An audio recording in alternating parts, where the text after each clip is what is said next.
Welcome into College Corner. Saturday, getting my favorite bets in college basketball. I got 4 plays for you guys here across some of the greatest games on Saturday. College basketball taking a bit more center stage this weekend with the NBA taking a short hiatus for the All-Star break. Guys, if you're looking to get more plays than the 4 I'm going to share with you, drop me a follow on Twitter. I've gone since Sunday 23-6 with the plays, almost up 22 units in the last 5 days here with our plays. I drop all my plays on Twitter. We're also live here on YouTube every single day at noon Eastern from Monday through Friday. So if you want more plays, follow us there. We had a good week so far, 4-2 on the plays here in our YouTube videos. Looking to keep that thing rolling. Let's not waste any more time. If you guys enjoyed today's video, hit that like button and let's jump into my favorite plays for Saturday. First up, we head to the Big Ten. I like Penn State. Plus 7.5 against Nebraska. Now, this is a bit of a scary spot. This is the first and only time these two teams are going to play this season. But this Nebraska team has been so good at home. That's my biggest fear in this game, but I'll get into why I really like Penn State in this particular matchup. Nebraska has not lost a home game since December 3rd to Creighton, and that was their only home loss of the season. Now, Penn State is a team in this particular matchup that I think can travel well. What they do a great job of is forcing turnovers. They're a top 25 team in opponent turnover rate, and they do a good job on their own end of taking care of the ball. That's the type of thing that can travel well, whether you're at home or on the road, and in this road spot. The big reason I like Penn State here is Nebraska is a team that lives on the perimeter. They take a vast majority of their shots from three, 44% of their shots, 44, almost 45% of their shots from three, which is a top 30 rate in the country. So if you want to stop them, you've got to defend the three because they got plenty of guys that can make those threes. For this Penn State defense, been elite defending the three. Their opponents are shooting 31% from three. So they match up defensively to be able to get these stops. And, you look at these two teams, they're not too good on the glass. Neither team defensive rebounds all that well. They don't offensive rebound that well. So I don't see a major factor in this game in terms of giving either side an edge. So that turnover advantage you're seeing for Penn State could be really important in this game as they look to grab a few extra possessions in this particular matchup. Then for Penn State, they're pretty similar to Nebraska. They like to take a lot of shots from three. Nebraska actually has given up a ton of three-point shots right now. They're 316th in opponent three-point attempts per field goal. So this is a team that's going to give up those three-point shots. I think they can make them in this particular spot. And you're looking at a team for Nebraska, where this is the clear deficiency. They're a top 25 team when it comes to defending the two, and then they're like right around 150th in defending the three. So this kind of plays into what Penn State's able to do offensively. I think this number is pretty sizable, and it's sizable because of how good Nebraska's been at home this year. But I think Penn State is getting a really good price that I'm willing to jump in on, so I'll take them to cover as a 7.5 point dog. Moving along now, staying in this early window, though, going to the Big 12. Huge matchup here between Texas Tech and Iowa State, two ranked opponents, and I love Texas Tech plus 7.5. On the road here, this is another road team. No, it's a little bit scary, but I want to get into why I really like this spot. Now, the Cyclones are crazy hot right now. They've been playing great basketball. I think they've won 6 of their last 7. Their only loss was to Baylor, but I want to look at those 5 losses they've had this season. So looking at my sheet here, their 5 losses came Virginia Tech, Oklahoma, BYU, Baylor, and Texas A&M. And those first teams I mentioned, the first 4, Tech, Oklahoma, BYU, and Baylor, those losses really stick out to me because those are 4 efficient three-point shooting teams. A&M's not like that at all. They're like one of the most inefficient offenses in the Power 5 or the Power 6.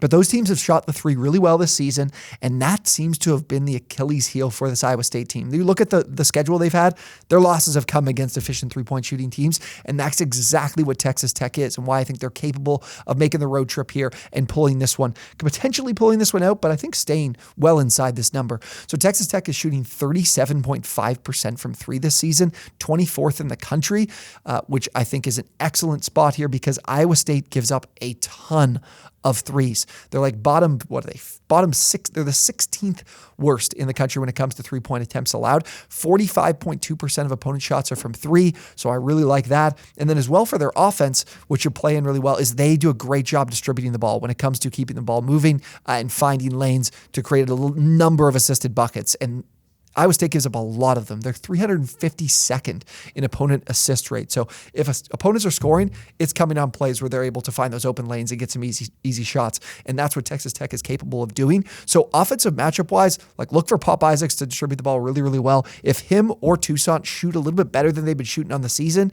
which they're capable of doing in this particular matchup, I think Tech's in a really good spot to keep this game tight offensively and find enough points for it. Now, what I also like, the Red Raiders defense should travel really well. So we're looking at the way that this Iowa State team gets their points, much like Kansas, who Texas Tech just absolutely demolished the other night, beat Kansas by like 25 at home. Now it is a road spot here, but Texas Tech's interior defense is great. Like you look at this Iowa State team, they look to get about 75% of their points come from either at the free throw line or from two.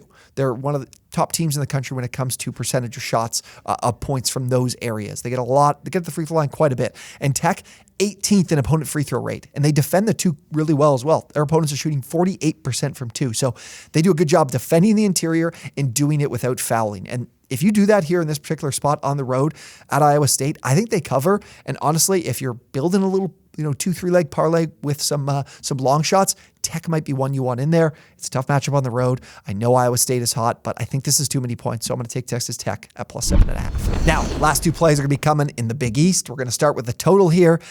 Creighton, Butler. I like the under 153.5. I'm laughing here because these two teams played like 2 weeks ago, and they scored 197 points, and it was in regulation, not even in overtime. And now we've got this total listed 44 points lower, 43 points lower. And I think it's for good reason. I had the under in that Butler Creighton game a few weeks ago. I think it was on a Friday night, so I didn't give it out here on the YouTube. But man, these teams shot the lights out. They shot 55% combined from the field. They also shot Butler shot 59% from three as well. And I refuse to believe that this type of performance they put together is at all repeatable. I just don't see these teams shooting as efficiently in this particular spot because a lot of factors here. Let's start with pace. Like these two teams are right around the country's average. They do not play super fast. They also don't play super slow, but the pace is just of that game is not indicative of who these teams are and who I think they will be in a rematch. And it's also hard for me to avoid giving this out to you guys and wanting to go back to it because of the way the defenses match up. Creighton is one of the highest volume three-point shooting teams in the entire country. And you look at this Butler defense, and they're very good defending the three. They've got opponents shooting just 32% from three on the season. So when you look at regression from that previous game, Butler should be very good defending on the outside against this Creighton offense and the litany of three-point shooters that they have. Then as well, you look at just not even from a particular matchup, but two things that I look at when you're looking to get some easier points. Both of these defenses are top 8 in opponent free throw rate, so you're not going to find a lot of these easy points at the line. Both these teams also outside the top 200 in offensive rebounding and both solid defensive rebounding units. And Creighton in particular is like a top 10, maybe even better than that, top 10 defensive rebounding unit. So you're not going to see a lot of second chance points. That's why this game went over in the previous matchup because just everything was going in. If they're not going in, you're going to see some longer possessions. You're not going to see it is easy to grab those second chance points. I think that's what we see here. And for Butler on their offensive side, they look to attack the interior. Creighton is one of the best interior defenses in the country. Their opponents are shooting 44.6% from two on the season, 12th best in college basketball.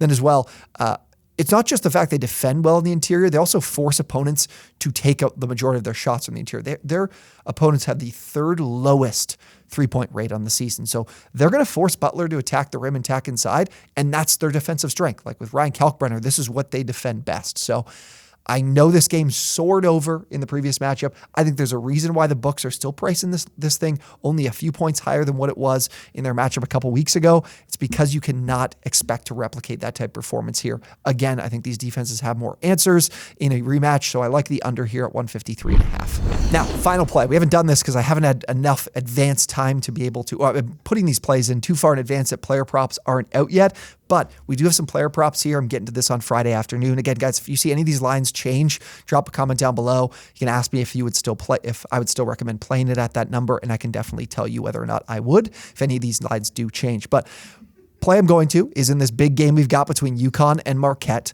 We're going to an over points prop with Cam Spencer. So over 14.5 points is what he's listed at over at FanDuel right now.